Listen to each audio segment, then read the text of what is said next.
algunos aspectos del simbolismo de Jano. Nos ha parecido interesante reunir algunos datos acerca de ciertos aspectos del simbolismo de Jano y en especial retomar con mayor amplitud que hasta la fecha las consideraciones que explican la vinculación establecida a veces entre Jano y Cristo. A primera vista puede parecer extraña, pero no por eso está menos justificada. En efecto, un curioso documento que representa expresamente a Cristo con los rasgos de Jano fue publicado hace algunos años.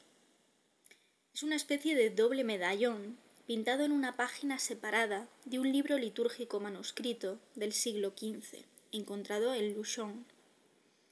Constituye el cierre de la hoja correspondiente al mes de enero del calendario liminar del libro.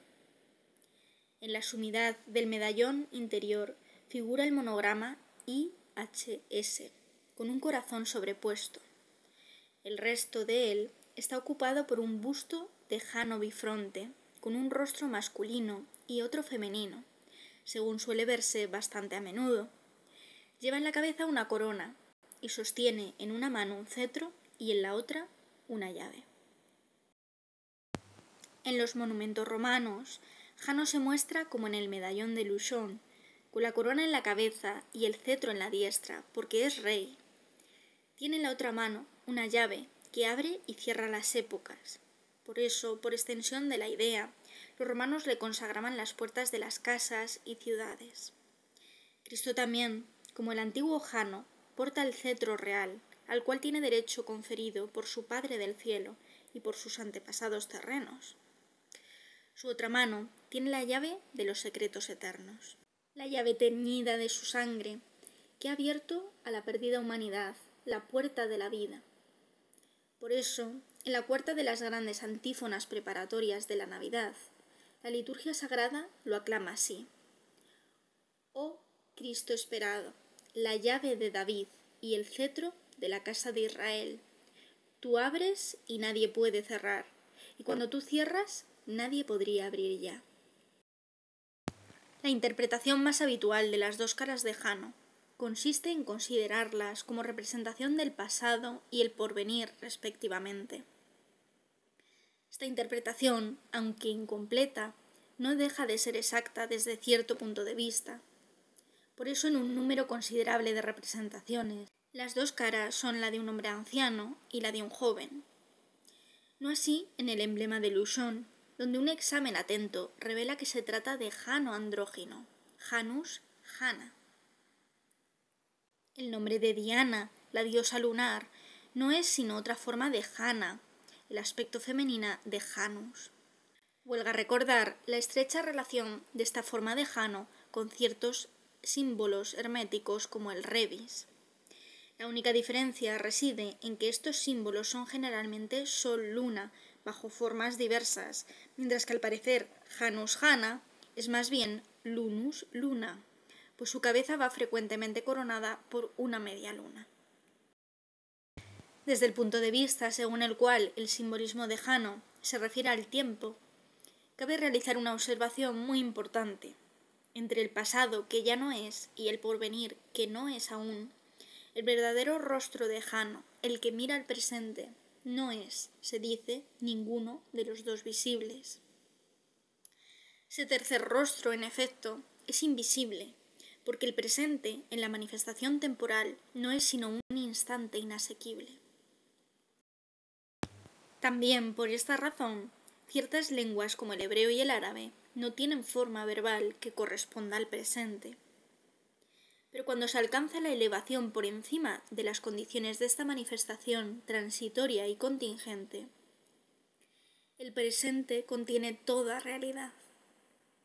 El tercer rostro de Jano corresponde en otro simbolismo, el de la tradición hindú, al ojo frontal de Shiva, invisible también, ya que no es representado por ningún órgano corporal.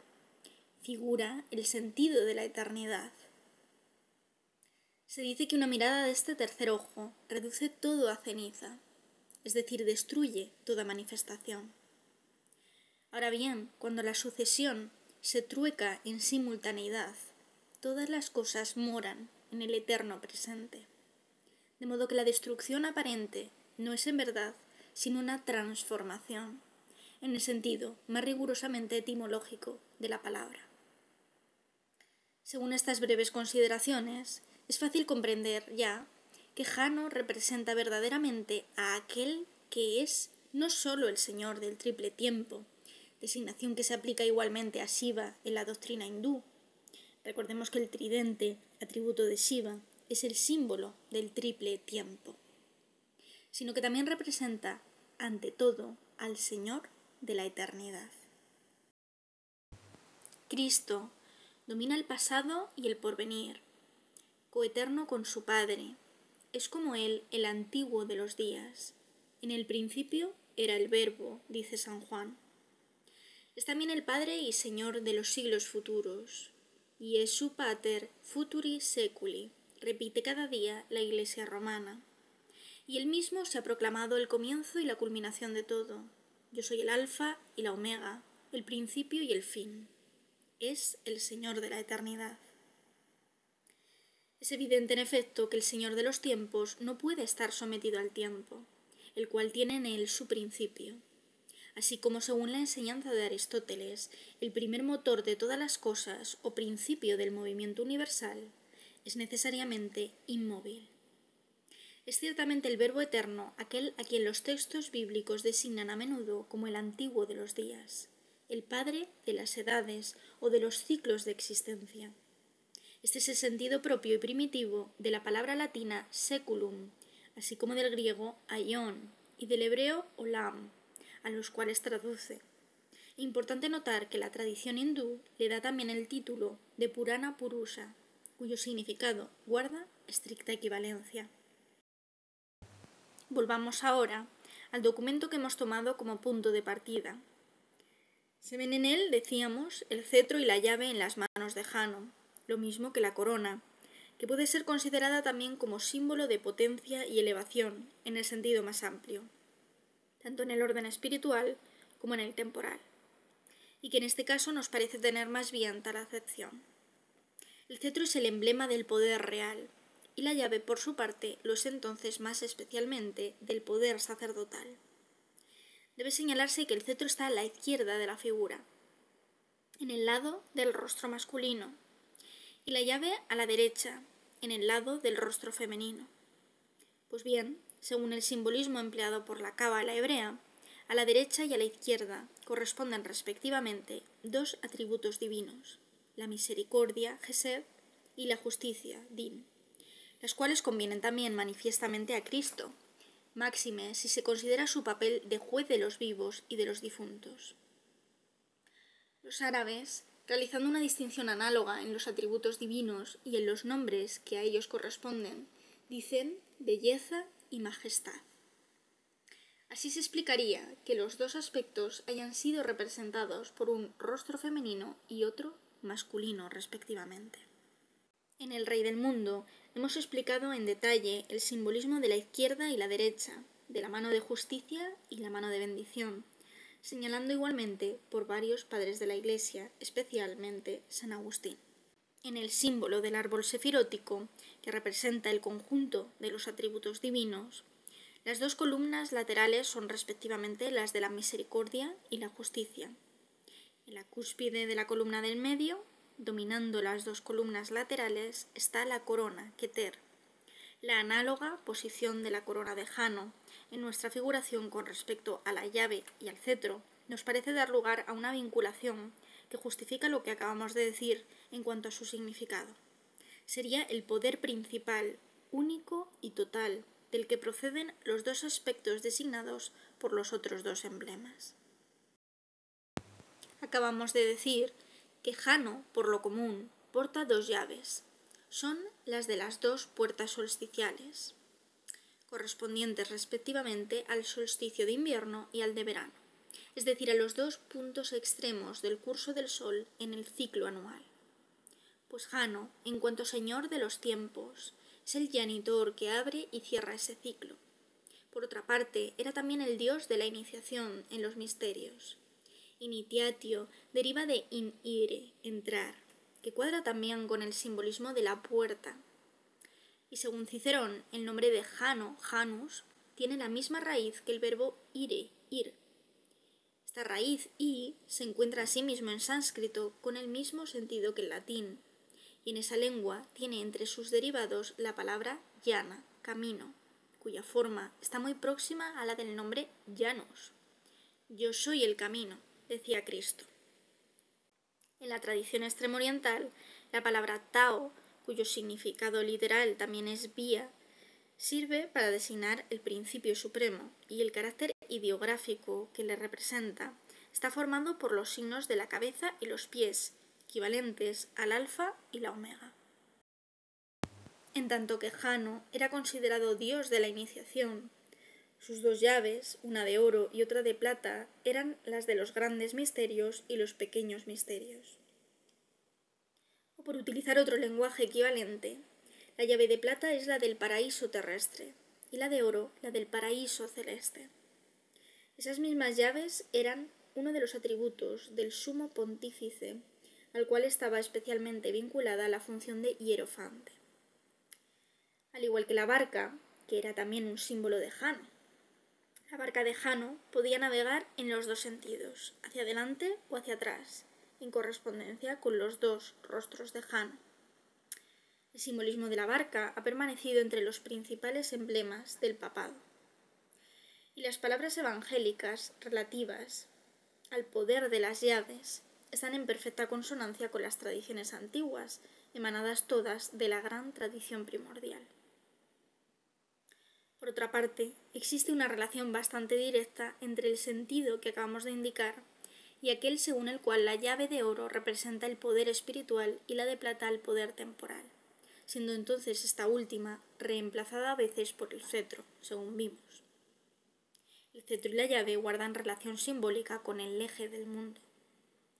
Dante en efecto asigna por funciones al emperador y al papa conducir la humanidad hacia el paraíso terrestre y el paraíso celeste, respectivamente. Además, en virtud de cierto simbolismo astronómico, que parece haber sido común a todos los pueblos antiguos, hay también estrecha conexión entre los dos sentidos según los cuales las llaves de Jano eran, sea la de las dos puertas solsticiales, sea la de los grandes y pequeños misterios. Recordemos de paso, aunque lo hayamos señalado ya en diversas oportunidades, que Jano tenía además otra función. Era el dios de las corporaciones de artesanos, o collegia fabrorum, las cuales celebraban en su honor las dos fiestas solsticiales de invierno y verano. Más adelante, esta costumbre se mantuvo en las corporaciones de constructores, mas con la llegada del cristianismo estas fiestas solsticiales se identificarían con las de los dos San Juan, el de invierno y el de verano, de donde viene la expresión logia de San Juan, conservada hasta el momento en la masonería. Aquí un ejemplo de la adaptación de los símbolos precristianos con frecuencia mal interpretada por los modernos. El simbolismo al que aludimos es el del ciclo zodiacal. No sin razón este ciclo, con sus dos mitades ascendente y descendente, que tienen sus respectivos puntos de partida en los solsticios de verano y de invierno, se encuentra figurado en el portal de tantas iglesias medievales. Léase lo que indicábamos acerca de las tradiciones conservadas por las corporaciones de constructores. Asoma aquí otro significado de las dos caras de Jano. Él es el señor de las dos vías, a las cuales dan acceso las dos puertas solsticiales. Las mismas dos vías, la de la izquierda y la de la derecha, pues se encuentra aquí con ese otro simbolismo que señalábamos antes, que los pitagóricos representan con la letra Y y figuradas también en forma exotérica por el mito de Hércules entre la virtud y el vicio. Son las dos mismas vías que la tradición hindú designa como la vía de los dioses, Devayana, y la vía de los antepasados, Pitrayana.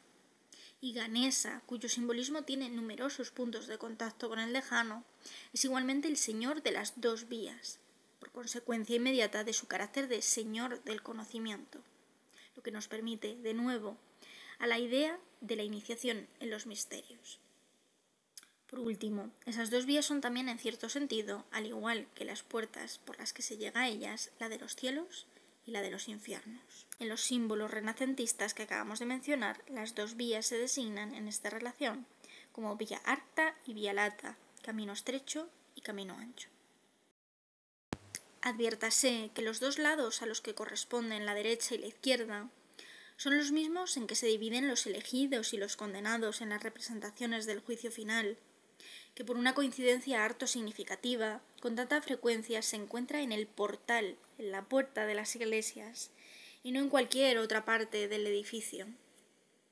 A veces parece que lo que está referido a la derecha, en ciertos casos lo esté a la izquierda. Esta contradicción solo es aparente, pues es preciso siempre determinar antes con respecto a qué se toma la derecha y la izquierda. Cuando la contradicción es real, se explica por ciertas concepciones cíclicas bastante complejas, que influyen sobre las correspondencias en cuestión.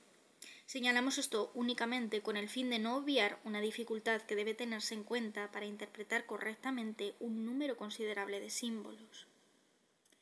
Tales representaciones, así como las del zodiaco, expresan, según creemos, algo absolutamente fundamental en la concepción de los constructores de catedrales, que se proponían dar a sus obras un carácter pantacular, en el verdadero sentido del término. Debe escribirse pantáculo, pantaculum, literalmente pequeño todo, y no pentáculo, como a menudo se hace. Este error ortográfico ha hecho creer a algunos que la palabra tenía relación con el número 5 y debía considerarse sinónima de pentagrama. Es decir, hacer de ellas una especie de compendio sintético del universo. Esta concepción está en cierto modo implícita en el mismo plano de la catedral, pero al menos de momento no podemos dar la justificación de esta afirmación, pues nos llevaría demasiado lejos.